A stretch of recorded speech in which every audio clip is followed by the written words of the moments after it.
நாமக்கல் மாவட்டம் எர்ணாபுரத்தில் உள்ள CMS கல்வி நிறுவன வளாகத்தில் புதிய தலைமுறையின் வெற்றி படிகள் நிகழ்ச்சி நடைபெற்றது. புதிய தலைமுறையும் CMS பொறியியல் கல்லூரியும் இணைந்து நடத்திய நிகழ்ச்சியை CMS கல்லூரி தாளாளர் முத்துசாமி, மாவட்ட முதன்மை கல்வி அலுவலர் மகேஸ்வரி மற்றும் புதிய தலைமுறை செயல் ஆசிரியர் திருப்பதி உள்ளிட்டோர் குத்துவிளக்கேற்றி தொடக்கி வைத்தனர்.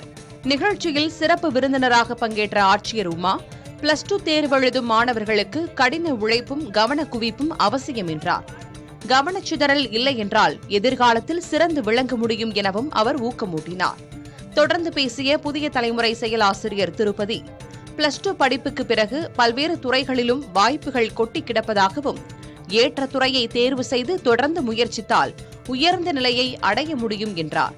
நிகழ்ச்சியில் பங்கேற்ற மாவட்ட உணவு பாதுகாப்பு நியமன அலுவலர் டாக்டர் அருண், மாணவர்கள் எடுத்துக் கொள்ள வேண்டிய உணவுகள், தவிர்க்க வேண்டிய உணவு வகைகள் குறித்து எடுத்துரைத்தார். இதைத் தொடர்ந்து இயற்பியல், வேதியியல், கணிதம், உயிரியல் உள்ளிட்ட பாடங்களை சார்ந்த வல்லுநர்கள் தேர்வினை எவ்வாறு கையாள்வது என மாணவர்களுக்கு விளக்கினர்.